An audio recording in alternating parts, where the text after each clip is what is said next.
My bridesmaid secretly swapped my wedding bouquet with another bride's, saying she wanted to share the good luck. She didn't know my bouquet was made of graveyard flowers and funeral grasses. The only thing she exchanged was a curse. During the bouquet toss, I walked right up and shoved it into her arms. Here, I said. Let's share the good luck. I took a gig playing a stand-in bride. The real bride had checked into the Underworld 2 weeks ago. But the White Reaper, Wit, came to me in a dream, saying the girl had been crying in front of Lady for 3 days straight.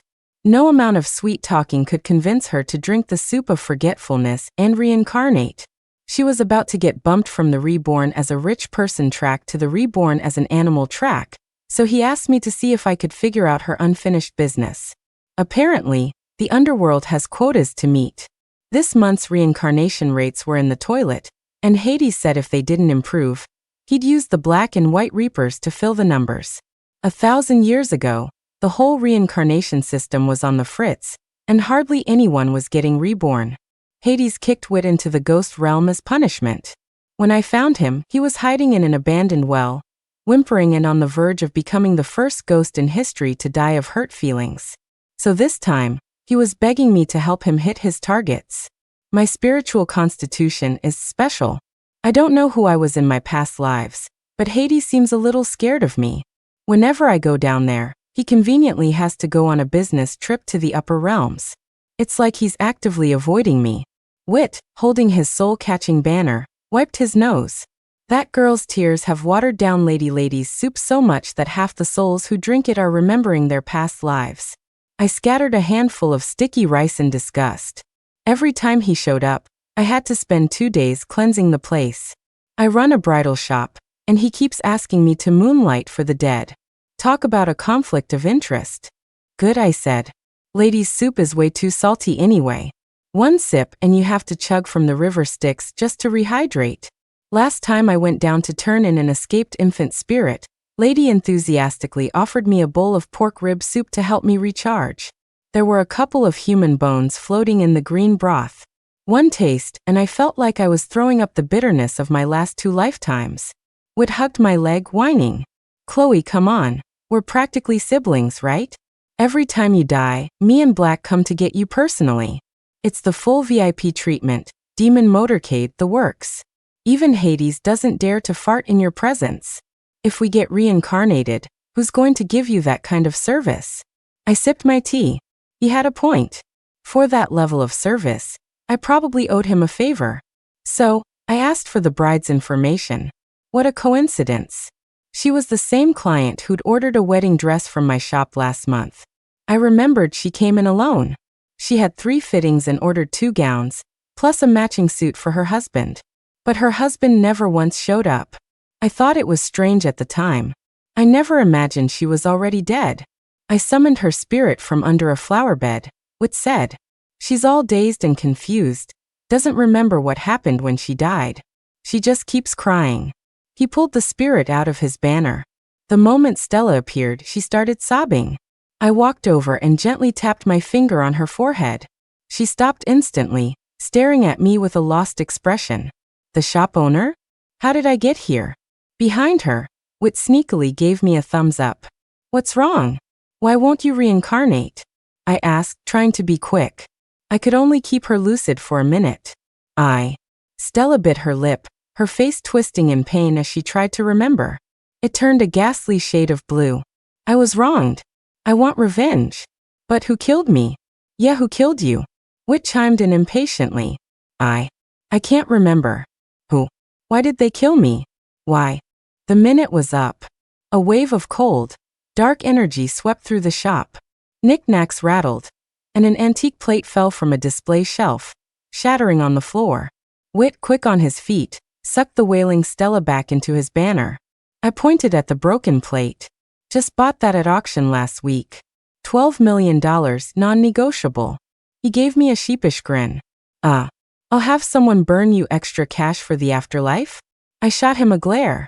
Just go pluck a few of those golden spider lilies from Hades's garden as payment. They're not much to look at, but they bring in good money. Wit's face soured, and his tongue seemed to hang even lower. He muttered, Hades has been cultivating that new golden breed for 10,000 years. He'd kill me. You've already taken half his collection. I should have let Black handle this. I waved him off and he left in a huff. Half an hour later, all of Stella's personal information and relationships were downloaded into my brain. I looked in the mirror, applied a layer of glamour potion, and molded my face into Stella's. Luckily, our body types were similar, so I didn't need to drink a shape-shifting elixir. Mixing those things is a real pain. Following the address in my head, I called a car and headed to the Sterling Estates. It was the luxury apartment complex where Stella and her fiancé, Aiden, lived. This was a neighborhood for the city's elite, but when Stella had come to my shop, she was dressed so plainly, without a single piece of expensive jewelry. I rang the bell at 7601. The person who opened the door was the famous actress, Felicia. "Stella?" she cried, grabbing my hand and looking me up and down. A flicker of panic crossed her eyes. "Where have you been? Aiden's been looking for you for days. He said you didn't want to marry him, that you wanted to break up. What happened between you two?" Good question. I also wanted to know why Stella's best friend was a movie star. I'd once binged 10 of her shows, losing sleep over that face. I cried through boxes of tissues. Felicia always played the tragic heroine. Her characters' lives were more bitter than a shot of wheatgrass and bile. "What are you doing here?" I asked as I walked in. I saw Stella's parents holding Aiden by the collar and slapping him across the face. The crisp, rhythmic smacks made me want to start clapping along. "You bastard! What did you do with my daughter?" Stella's mother, dressed in an elegant dress, looked refined, but her hands on hips, screaming posture was fiercer than any senior citizen fighting over discount groceries. "Aiden, my daughter paid for this apartment. If you try any funny business, Stella's father began, wrapping an arm around his wife and glaring. Felicia quickly stepped in, shielding the battered Aiden. "Auntie, Uncle, Stella's back. Look." The ferocious couple turned, and their eyes immediately reddened when they saw me. "Oh, my sweet girl. Where did you go? You scared us to death. Did Aiden upset you? If he did, you should have just hit him. Beat him up to let off some steam. Why would you run away? Look how thin you've gotten." Aiden shot me a surprised look, then quickly lowered his eyes, covering his face to hide his expression. "Stella, we didn't fight. We didn't argue. Where were you?" Your parents almost completely misunderstood me. Almost? I looked straight through Aiden's body and saw the 3 infant spirits clinging to him. One was on his back, and the other 2 were hugging his legs. That explained why, despite being handsome, he was slightly hunched over. No wonder a catch like Stella ended up with him. He was good-looking, I guess. But were those infant spirits from Stella's abortions? If so, I'd have to call her a hopeless romantic. Creating life just to destroy it is a one-way ticket to the lower levels of hell. Skinned alive, thrown onto a mountain of knives, boiled in oil, a different torture for every day of the week. I went on a trip. I dropped my phone so I couldn't call. I lied. Aiden's face flashed with surprise. His eyes darted past me, meeting Felicia's for a split second. After a long time, I finally managed to calm Stella's parents down and send them home. The moment the door closed, Aiden dropped to his knees in front of me. "Stella, it was my fault. I'm sorry I made you angry. Felicia is your best friend. Don't you trust her? She was just helping me with my tie. That's why we were so close." "Oh, so the best friend was sleeping with the fiancé? What a soapy, melodramatic plot. So did they team up to kill Stella?" I narrowed my eyes, looking from the guilt-ridden, teary-eyed Felicia to him. Their faces showed regret, unease, and panic. But no fear. Could it be they didn't kill her to cover up their affair? I pushed the thought aside and smiled, helping Aiden to his feet. "Honey, what are you talking about? Of course I wouldn't misunderstand you and Felicia. It was just me. I got cold feet, so I went away to clear my head. Don't worry, I'm not breaking up with you. In fact, the wedding will proceed as planned." Aiden's face lit up. Felicia, looking heartbroken, pretended to take a call, saying her agent was rushing her. As she left, she brushed past Aiden. Their coats snagged for a moment, and their hands touched briefly before pulling apart. They were having an affair right under my nose. That night, I kicked Aiden out, using the excuse that I didn't want to live together before the wedding. He clung to the doorframe, panicked. Stella, what did I do wrong? Why are you kicking me out? I can sleep on the couch or the floor, anything. I just want to be with you. Ugh, pathetic cheater. Please stay away from me, I thought.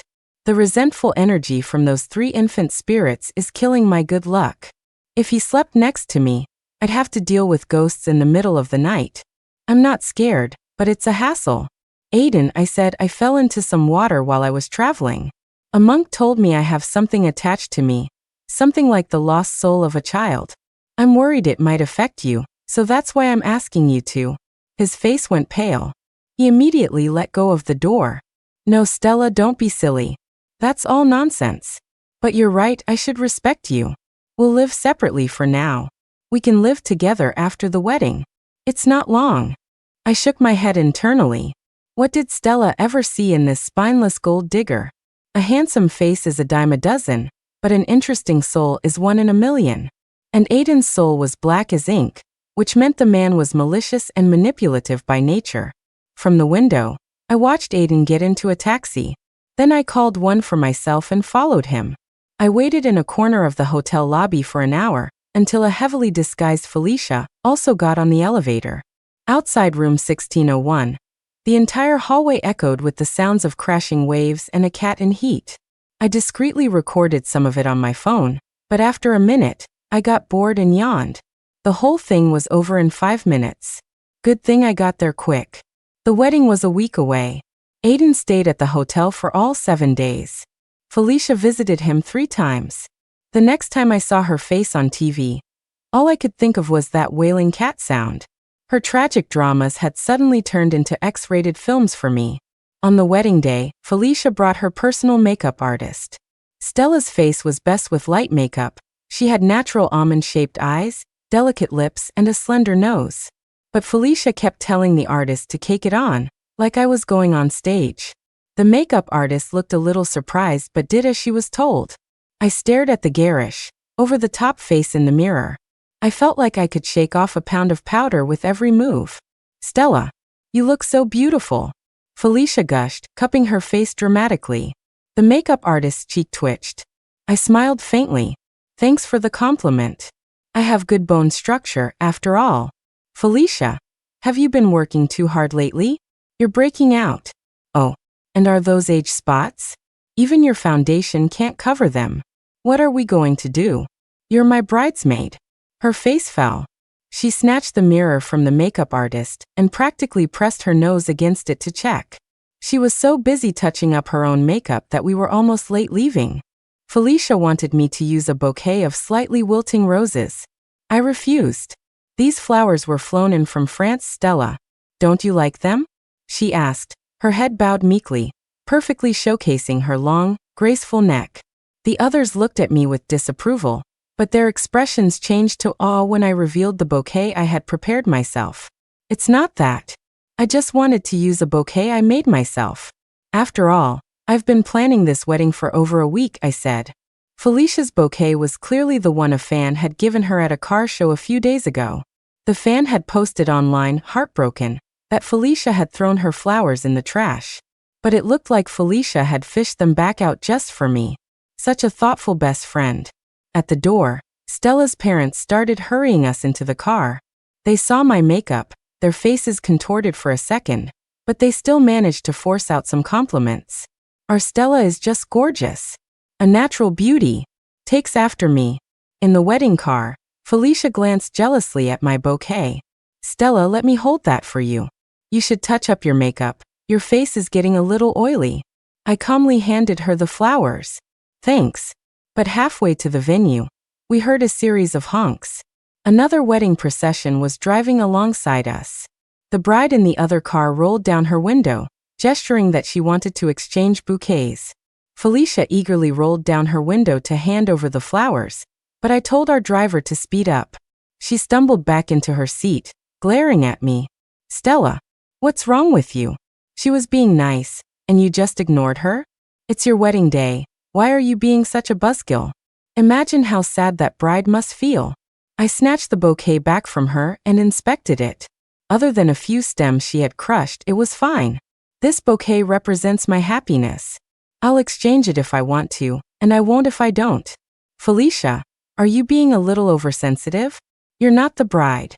She froze, then quickly turned away, hiding the venom in her eyes. You're right, I overstepped.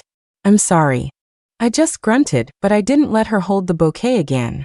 I had Whit bring me those flowers from the underworld. They were made of graveyard flowers and funeral grasses. To the average person, they were breathtakingly beautiful. To me they stank. If I hadn't stuffed my nostrils beforehand, I would have puked. The reception was at the city's most luxurious 5-star hotel. The groom's parents were nowhere to be seen. They claimed they were stuck in traffic. Aiden was busy apologizing profusely to Stella's parents. The couple shot him a look. You're marrying into our family anyway. It doesn't matter if they show up or not. Then they walked right past him and went inside. Aiden's body stiffened, and his hands, hidden in his sleeves, clenched into tight fists. When he turned back to me, he was smiling again. Stella, you go rest in the suite. The ceremony hasn't started yet. I'll take care of the guests. I followed a server to the suite. As I passed Aiden, I flicked a tiny listening bug from my fingertip onto his collar. He scratched at his neck, thinking it was a mosquito. While I was eating fruit in the suite, I summoned Whit and Stella. The listening bug amplified sound, so the conversation between Felicia and Aiden in the storage closet came through crystal clear. Aiden, are you really going to marry her? What about me? Baby, I'm not good enough for you. You're a star. If I don't marry Stella, how can I ever marry you? Don't worry. As soon as I get my hands on her family's money, I'll dump her and marry you right away. Then came the sound of some very enthusiastic, red-faced activities. I tossed a cherry pit into the trash and glanced at Stella, who was listening intently without a change in expression. I didn't know what to think. You hear your best friend and your fiancé cheating, and you don't have any reaction at all? Stella looked confused for a moment. Huh. She looked down, embarrassed. I guess I'm just used to it. Used to it? Wait, what in the world was she saying?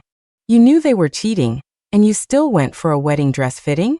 If this wasn't true love, I'd cut my own head off and give it to Hades to use as a wine goblet.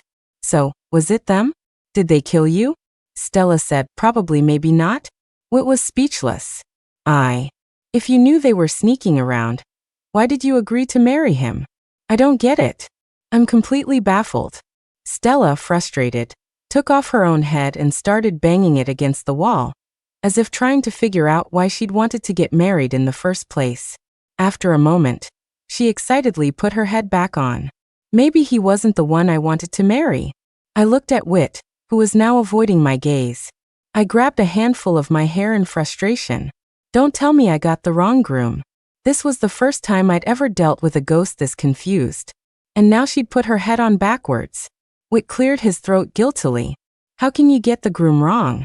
Who did you want to marry? Stella turned her head around the right way and sighed, shrugging. I don't know. I took a deep breath, grabbed her hand, and looked at her palm lines. I was surprised. She doesn't have a child line.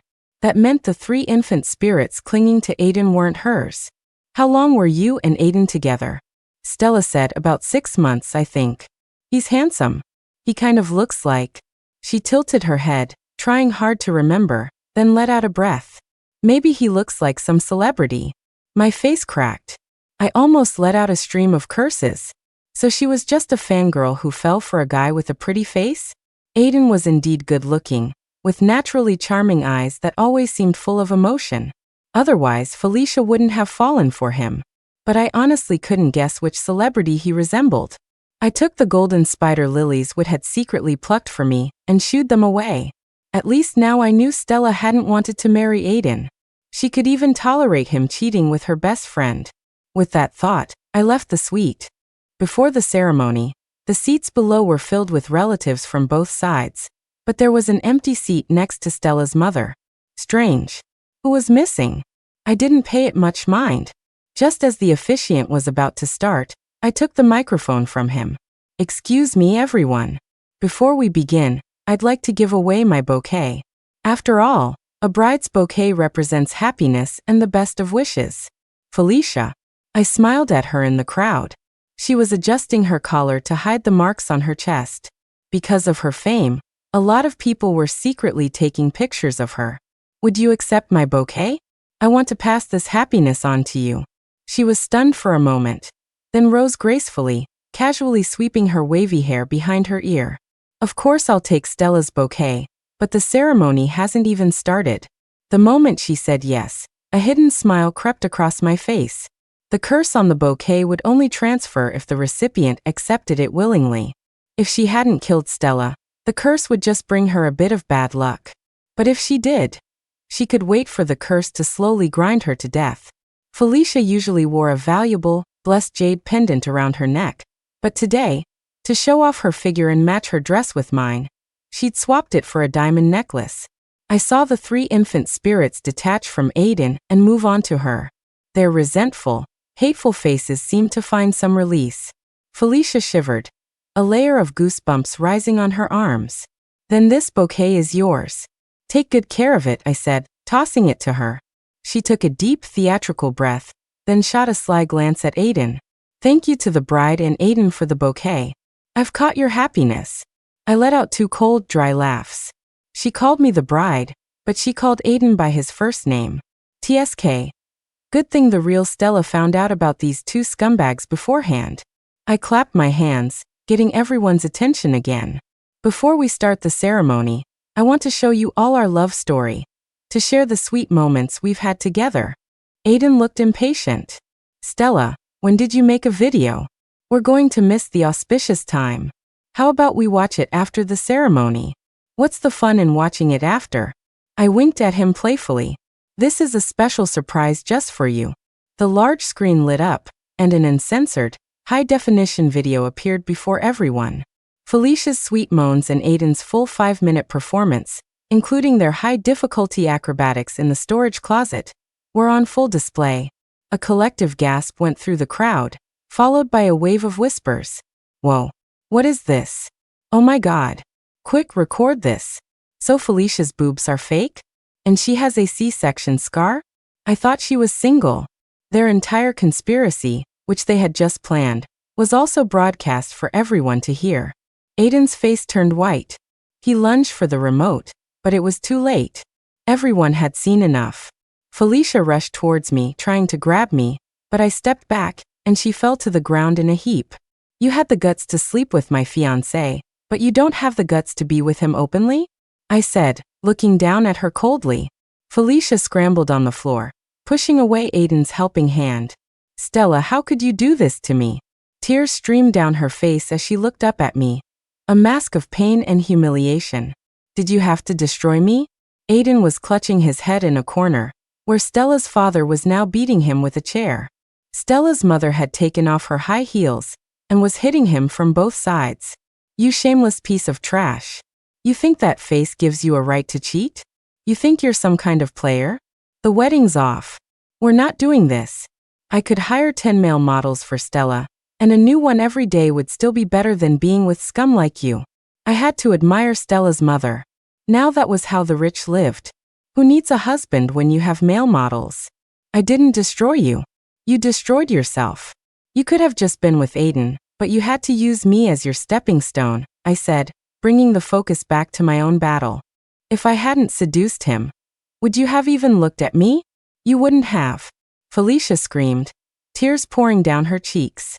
My brain stalled for a second. What? What did you say?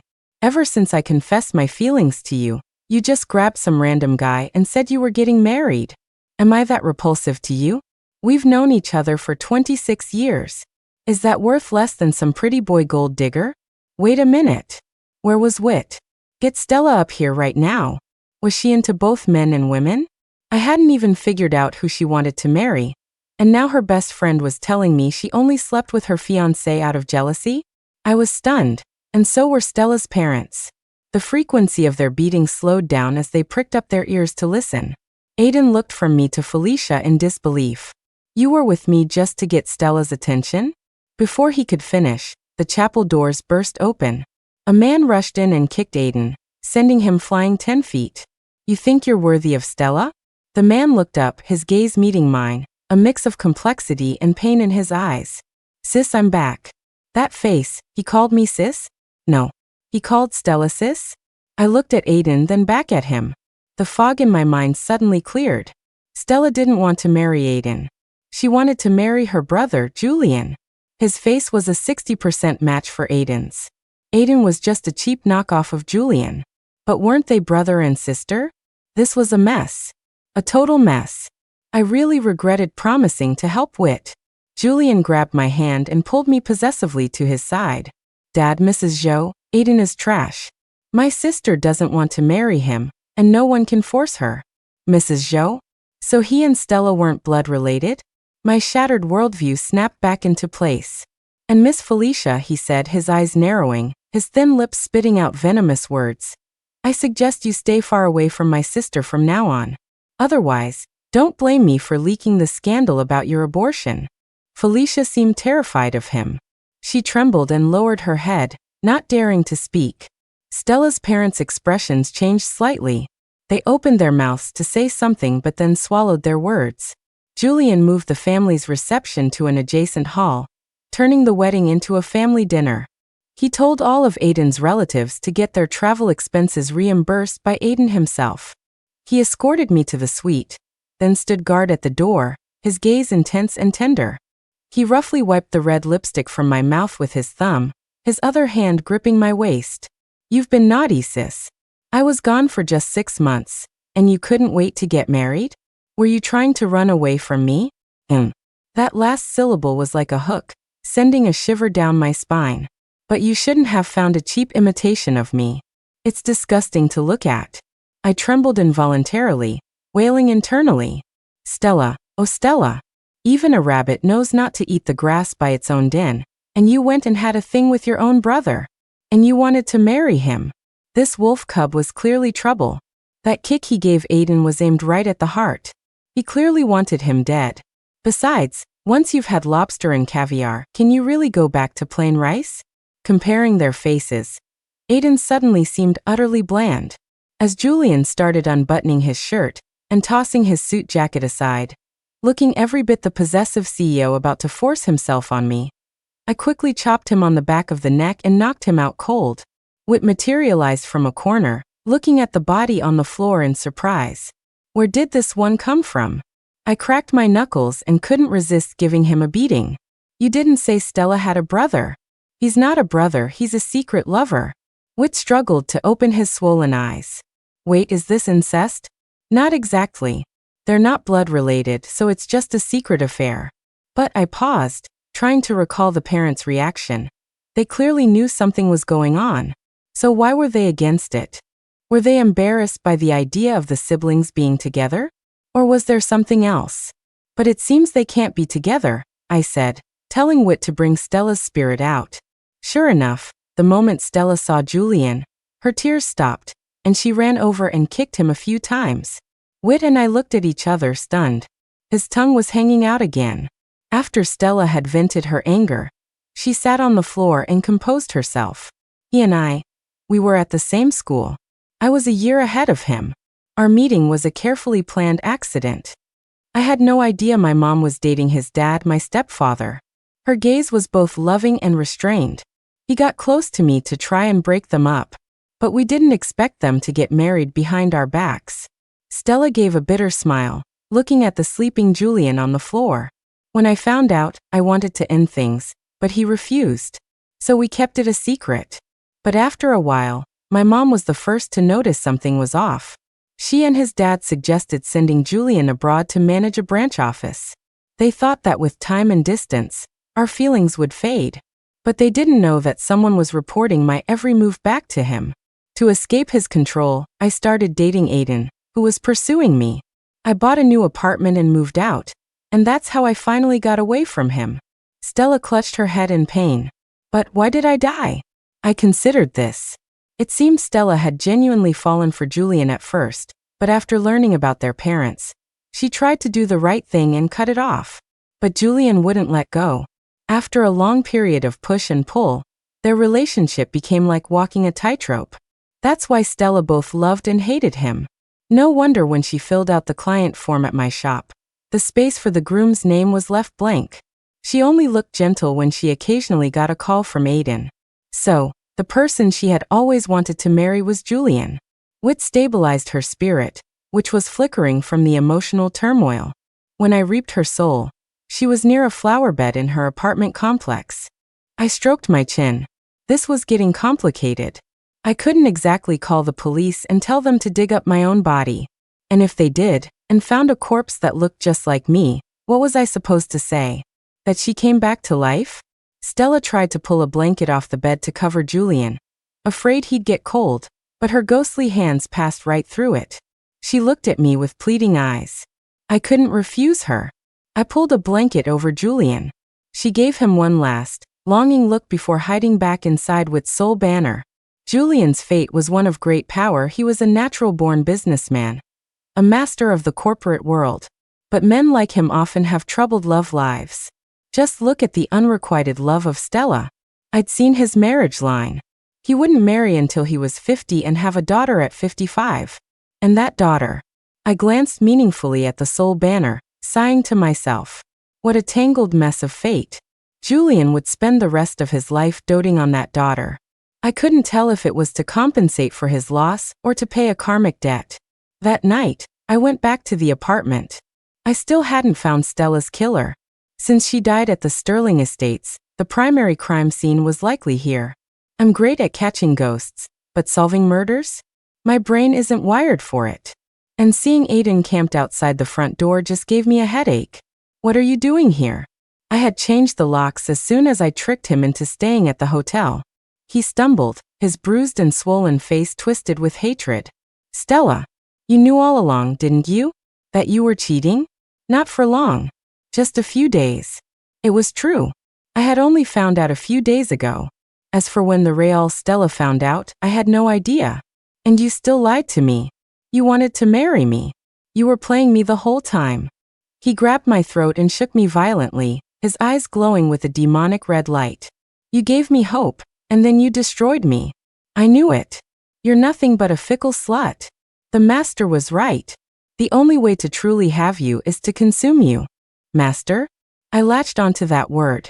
Did he say he wanted to eat me? Did he mean, eat me, eat me? Please don't let it be that kind of eating. I pretended to go limp, my eyes rolling back as he pinned me against the wall. Aiden grabbed my hand and started trying my fingerprints on the lock, one by one.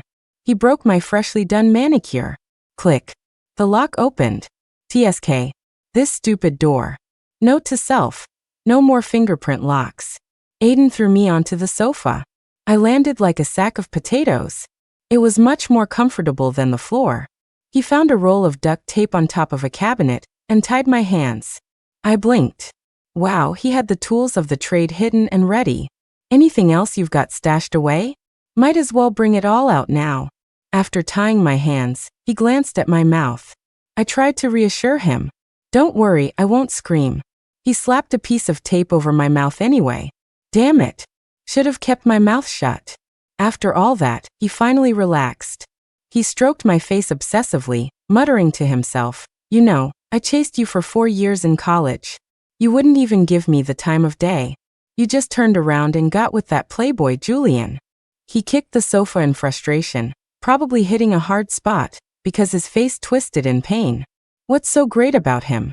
Besides his face and his family money, what does he have that I don't?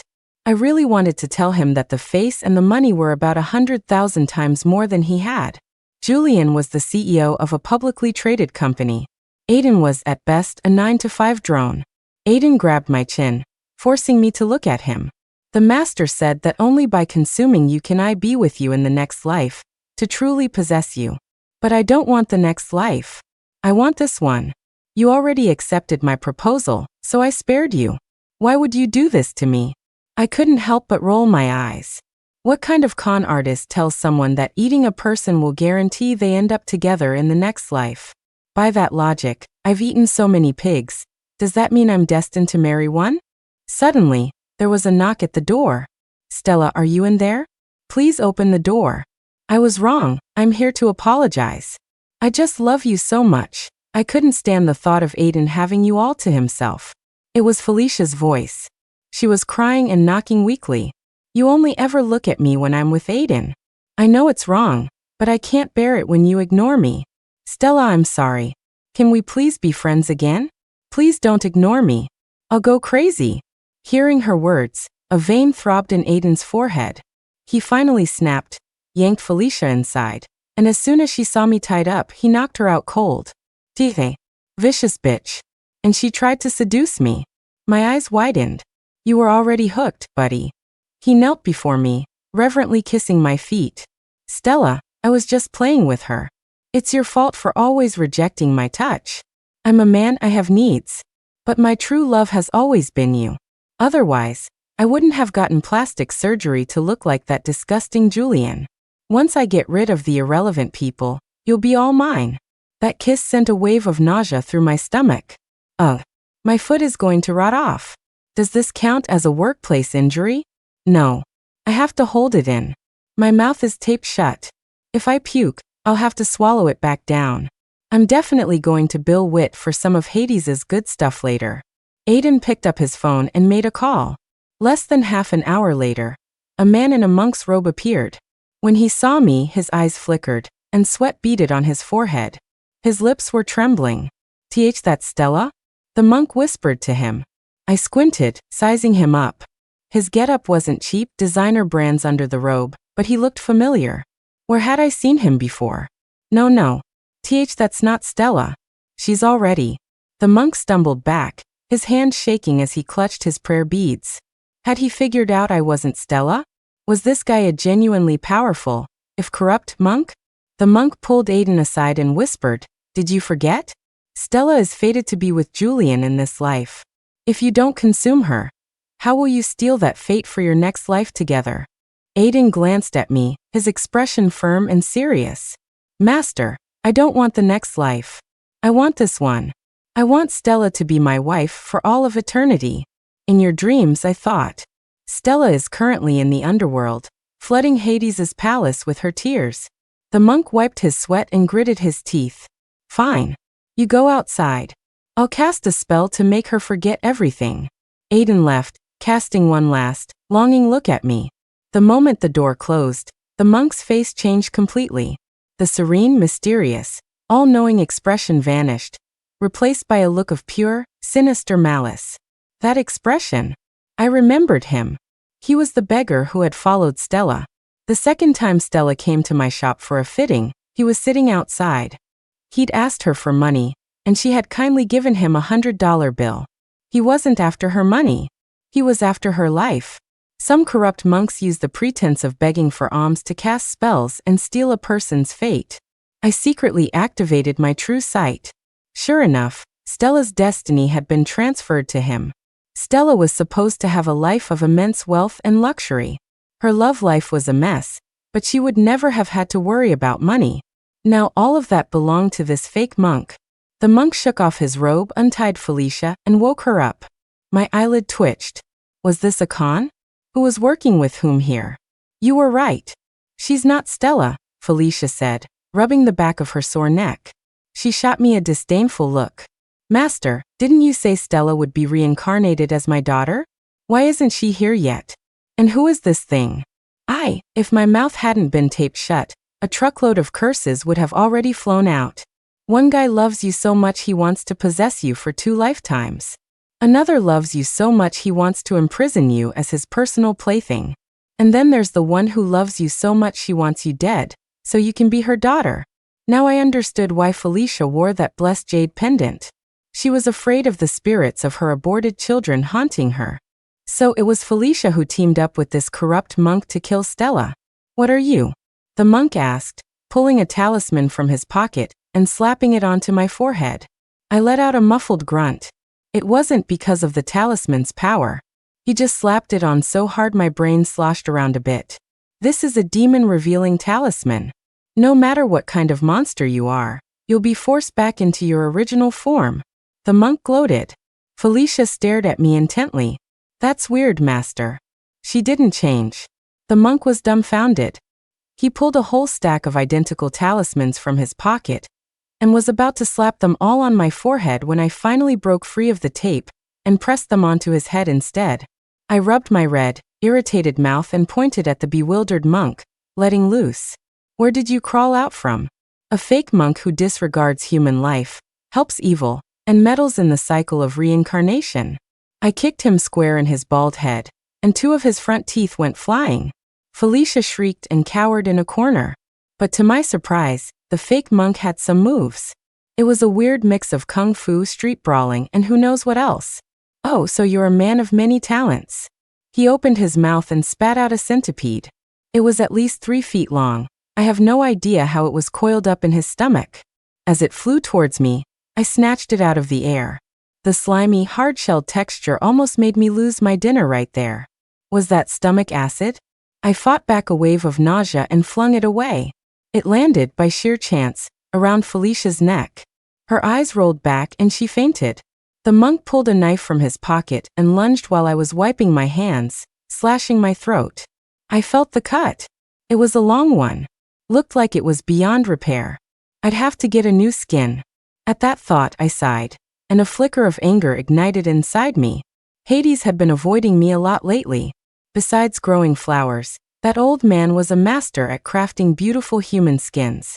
I'd gone to him for 5 replacements already, and every time he looked at me like I owed him $1 trillion in Underworld currency. He said I was just a walking skeleton who was obsessed with her looks, a pretty ugly thing. And now, who knew when I'd catch him in the Underworld again? I ground my teeth, frustrated but resigned. I picked up Aiden's duct tape and wrapped it around my neck. "What are you?" The monk stammered, his eyes wide with fear as he saw my neck was just an empty cavity with no blood or flesh inside. His voice cracked. "Good question. I'd like to know that myself." "Yazzie. Hades calls me Yazzie. But here my name is Chloe. I like that name. You can call me Chloe. It's more friendly." "Yazzie? As in the beast of vengeance?" The monk's finger trembled as he pointed at me, backing away until he hit the wall, his face a mask of regret. Was he really that scared of me? I mean, the word exists, I mused. I do hold a grudge, but that's a bit harsh. I usually get my revenge on the spot. I don't let it fester overnight. "So, have you figured out how you're going to compensate me for my beautiful skin?" He dropped to his knees with a loud thud. The sound of his kneecaps hitting the floor was so sharp it made my teeth ache. It was my fault. I shouldn't have coveted Stella's fate. "I beg you, Lord Yazzie, please consider my difficult path to enlightenment and spare my life." The monk bowed his head to the floor 30 times. "How did you know Stella's fate?" That kind of information, her exact time and date of birth, is usually only known by close family. He wiped the blood from his forehead and took a breath. It was Mr. Song who told me." "Oh, wait, let me get this straight. Which Mr. Song?" "Mr. Julian Song," the monk said with an embarrassed smile. "Half a year ago, I was a sweeper at a temple. Mr. Song mistook me for an enlightened master and asked me to divine his and Stella's future together. That's how I got both of their birth charts. No wonder. One careless action from Julian had delivered Stella right into the hands of a predator. Mr. Song's own destiny is too powerful. I wouldn't dare touch it. But Stella, she was born with a life of fortune and blessings. I couldn't resist. I got greedy. Long before the monk had even started kneeling, I had discreetly tapped my foot and summoned Wit and Stella. They were standing there, invisible, and had heard the whole confession. Stella's tears flowed freely, but this time, she was crying for herself. So, that's how I died. Indirectly killed by the man she loved most. How tragic was that? If it were me, I would have crawled out of my grave and dragged all these bastards down to hell with me. But she just shuddered with emotion for a moment, then became calm. "Thank you, Chloe. It seems I wasn't destined for that life after all. Julian and I should never have started. I can accept this ending. I just pray I never meet him again in my next life." The monk heard a woman's voice suddenly speak from behind him and scrambled to my feet in terror, his eyes darting around wildly. With a flick of my left hand, I pulled Stella's stolen fate out of him and gave it to Wit.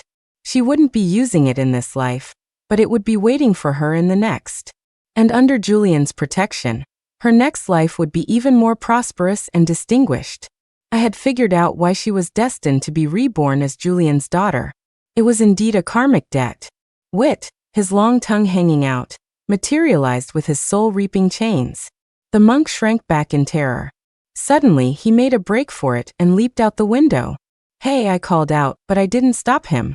"We're on the 10th floor. But he did have some power, it seemed. He survived the fall. He did, however, land right on top of Stella's makeshift grave, knocking her corpse out of the ground. From the window, I saw Julian get out of his car. His eyes immediately fell on the freshly unearthed body of Stella. It was decomposed and bloated, but you could still vaguely recognize her features. I let my glamour fade, returning to my own form, and watched as Julian vomited a mouthful of blood, then fell to his knees in front of Stella's body as if struck by lightning. "Do you want to go see him one last time?" I turned and asked Stella. She shook her head, her expression distant. "No. Our connection in this life is broken. Why create more pain?" Wit's chain snaked down from the 10th floor and hooked the monk's soul. The chain now held the monk at the front and the newly at peace Stella at the back, like a shish kebab of souls. He gave me a grateful nod, and then led them both to the underworld for reincarnation. Stella would probably have to wait a while in the underworld before being reborn, as her destiny was now tied to Julian. But the monk. I glanced at a woman who had just returned from the market, carrying a live chicken, and drawn over by the commotion. One second, the chicken was limp and half dead. The next, it was flapping and struggling for its life. Wow. It works fast. The monk's first new life had already begun. I did a quick calculation. He had to be reborn as an animal 48 more times before he could be human again. Downstairs, Julian was digging Stella's body out with his bare hands, cradling her in his arms. As he got into his car, he ran into Aiden, who was trying to escape. He kicked Aiden to the ground without a second thought, stomping on his head. "In college, Stella saw how poor you were and secretly helped you out. And you used my face to get close to her. Do you really think I'm going to let you go?" Julian had his men gag Aiden and drag him away. By the time the police arrived to question him, Aiden was unrecognizable. The bones in all 4 of his limbs had been shattered beyond repair. I posed as a delivery person and dropped off the wedding photos at the Song family home, watching the drama unfold with the rest of the nosy neighbors. That maniac Julian had taken a scalpel to Aiden's face himself. Stella's body was preserved in a cryogenic chamber in his basement. Her parents tried to reason with him, but he shut them down. "You are guilty, and so am I." Those wedding photos became his last connection to her. As for Felicia, she was so tormented by the 3 infant spirits that she had to quit her career. Under Julian's relentless campaign of revenge, her mental state completely collapsed. 3 months later, on the day Julian announced he was marrying Stella in a posthumous ceremony, she jumped from a rooftop. I looked at Stella, who had insisted on delaying her reincarnation, and was now working for me at my shop. "So, how does it feel to be my unpaid intern?" She efficiently cleared the snack wrappers from my table. I should have asked for a salary. I shook my head, smug about saving on employee costs. What's a ghost going to do with money? I'll just burn you some extra offerings on holidays. Be frugal though. Inflation in the underworld is a killer. I gave Stella a new face. Any customer who came into my shop would forget her the moment they walked out the door. She would stay with me until her time to be reborn arrived. And then, I would personally see her off. The end.